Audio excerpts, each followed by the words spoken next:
What up, Broncos country? Welcome back to the channel. So here to preview the LA Chargers at the Denver Broncos, Week 18, final week of the regular season. I feel like we just started the season not too long ago, and we're already here at the end of the season. By the way, Happy New Year's to everybody watching. 2025 definitely has had its ups and its downs, but definitely excited to start a new year and excited to see what happens to the channel this year. So anyway, that Broncos Chiefs game set a record for 21.1 million viewers, most of all time so far of NFL Prime games. Just a little tidbit that I was reading here. Another thing that has to do with this coming game is Bo Nix can tie an NFL record that is currently held by our former quarterback Russell Wilson, and that is if he wins this game, he will have recorded 24 wins his first 2 seasons as starting quarterback. So that right there is a pretty special record. So I'll definitely be keeping my eyes on that. I'm going to try to make this video as short and sweet as possible. I say this every video, but I'm trying to cut the videos down. I feel like I make them way longer than they should be. I'd like to keep my videos under 10 minutes and just see how that goes. But yeah, got some good news on the Broncos end of things. Pat Bryant and Nate Adkins returned to practice. Pat Bryant with the scary concussion that he suffered when we played Jacksonville. And then Nate Adkins, he's been kind of dealing with injuries all year long. So it's good to see him back. I feel like he's, a good player to have in the offense. He can do a couple different things. So it'd be nice to have him back as well. But let's take a look at the injury report here. So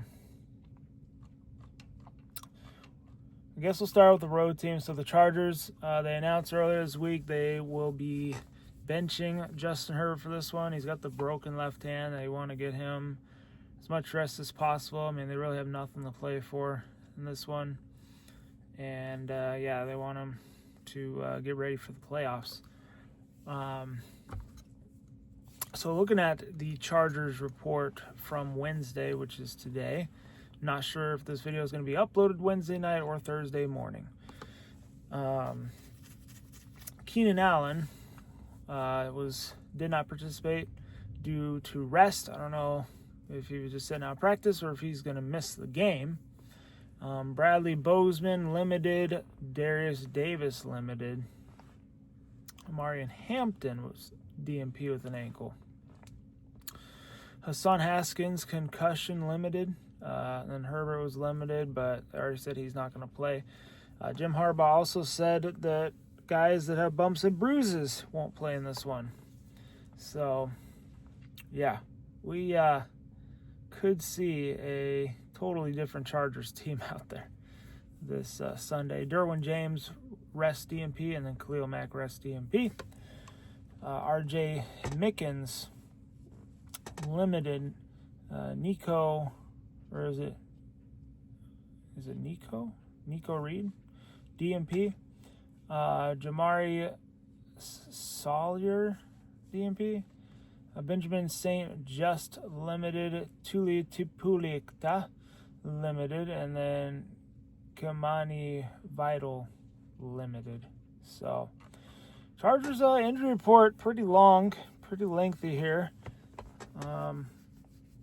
We'll just have to see what their team looks like coming out on Sunday. But yeah, this game obviously for them looks like just a rest game, get their guys ready for the playoffs. We're going to be facing Trey Lance, so interested to see how he does against us. Another thing, Chargers O-line is pretty banged up too. I believe their left tackle, they're on like their 4-string left tackle right now. I mean, that's just been the revolving door at left tackle for the Chargers. And the Broncos still in play to tie or break the Bears record for most sacks all time, in a single season as a team. I believe 72 is the record. And 73 would break it, 72 would tie it. So they need 8 sacks in this game to tie the record. They need 9 sacks to break it. With this defense, nothing's impossible. That's a tall task, though. But nothing's impossible. But I'm just putting that out there. I mean, they could break it. I think back to that Jets game. They had 9 sacks in that game. But, it is a long shot. I think the Broncos will at least get 5 or 6 sacks in this one. But, hey, maybe they get that 8 or 9. That would be pretty crazy. But anyway, Broncos injury report. We already talked about Nate Atkins, Pat Bryant. John Franklin Myers hip limited. Dre Greenlaw hamstring DNP. I'm a little worried about the hamstring. I think that he might miss some time. So if they can win this game, lock up the 1 seed, that's a huge week off to hopefully get Dre Greenlaw ready for that divisional round. Then 2 players full, Ben Powers and Kareen Reed. Just looking at the Chargers depth chart, Ladd McConkey, Quentin Johnston. So those are some guys right there got to look out for. Their running backs are all questionable pretty much, except for their 4th string. But yeah, I'm interested to see if they sit some of their big guns out in the wide receiver room in this one. Tight end, though, it's looking like they'll probably play. Maybe they've been. I don't know. I mean, their O-line, like I said, is pretty banged up. A lot of questionables on the O-line. Looking at the defense, Denzel Perriman's suspended for this game. So, yeah, we're missing Dre Greenlaw. So, that kind of washes out right there. But, yeah, Deontay Jackson, got Tony Jefferson back there in the secondary. So, yeah, we've already seen this team once. And we played really hard all the way to the final buzzer. But I knew in that game, if we gave the Chargers the ball, they were going to go down and kick a field goal and win. That's sure enough what they did. But definitely don't want to underestimate these guys. We got to take care of business here, and that's going to lead into my 3 keys in this one.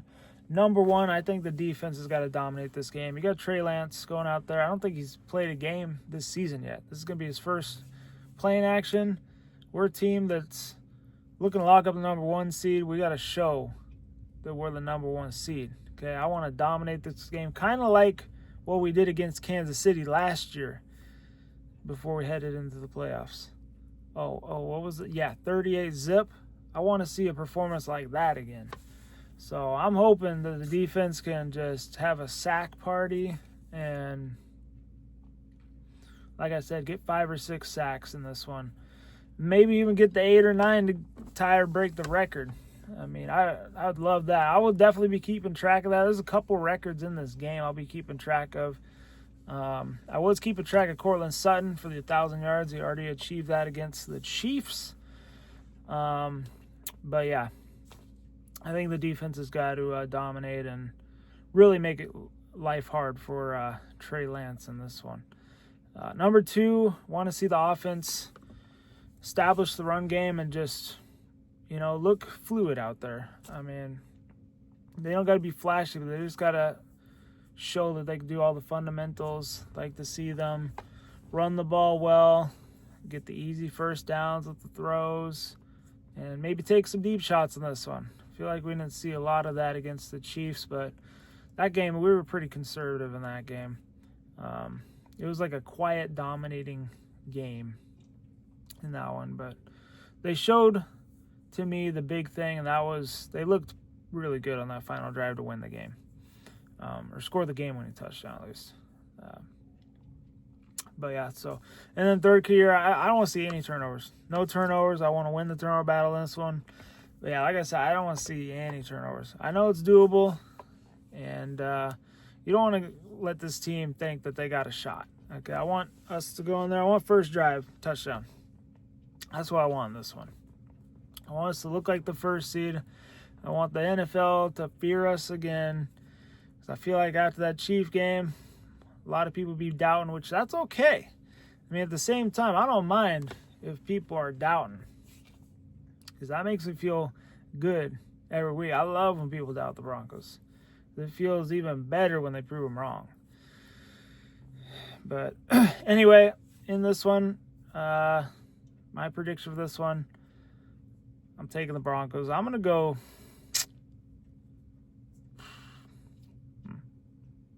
I'm going to go 23-7. How about that? I'll give the Chargers a touchdown. Kind of like in the Chiefs game. But I'm only giving them a touchdown here. I think the defense will dominate in this one. I think they'll have some fluky drive towards the end of the game. But, yeah, I'm going to go 23-7. I think the offense will do enough, but they'll probably be a conservative offense once again in this one. I don't think they're showing all their cards just yet. I think in that first playoff game, they're going to pull some things out that we haven't seen yet. But anyway, let me know what you guys think. Comments down below. One thing before we wrap it up here, 4 Broncos that have likely sealed their fates in 2025. Interesting article I wanted to read with you guys. Alex Singleton, he's been a great story this year for the Denver Broncos. It was quite good for the team for multiple seasons, but he's a free agent this offseason on the wrong side of 30 and clearly not the same physical player after his 2024 ACL tear. Denver may want to rework the linebacker room. It's hard to envision Singleton as a role. Fortunately, he's not a good player anymore. Yes, I do love the Alex Singleton story, and I don't know. I wouldn't mind having him back. Let me know what you guys think on that one. Justin Sternod. He's been quite good for the Broncos, and is someone who can rush the passer quite well. Even if the Broncos decide to say goodbye to Singleton, perhaps Dre Greenlaw, which is possible. Keenan Sternod makes a lot of sense. He's a starting caliber, high floor player, and someone who has been with the team for years. Sternod should not go anywhere in 2026. So they're saying that he would stay in this one. I would like Sternod. I think Sternod's pretty good. Ben Powers is now getting back into things from an October biceps injury. He's been a good player for the Broncos, getting paid a lot of money. But the Broncos can free up a lot of money if they cut him or trade him. You rarely see teams paying all 5 starters on the O-line, especially with Denver extending Wattenberg after the bye week. Powers clearly the odd man out. So they're saying that we would get rid of him in 2026. I think the O-line's actually been pretty good even when he's been out. So that's interesting to see. I think we'd be all right if that happened. John Franklin Myers, the last one. He's seen all of his D-line teammates get paid. And it's not likely that Denver's going to be able to afford to keep JFM around. And he doesn't really play more than 50% of the snaps because we already got DJ Jones, Zach Allen, Nick Bonito, Jonathan Cooper, all with the big-time money deals. And we'll just see how Denver drafts and develops the D-line. And the team will probably be very confident that they can replace JFM in 2026. So it's not looking like there will be a scenario with John Franklin Myers making a return to Denver. Might be able to hear the fireworks outside because Happy New Year's. Anyway, we're going to wrap it up right there. Let me know your guys' thoughts in the comments down below. I'm pretty sure I said that earlier, but anyway, stay safe, be good. Happy New Year's once again. Go Broncos. I'll see you guys after the game with a recap on Sunday. Peace.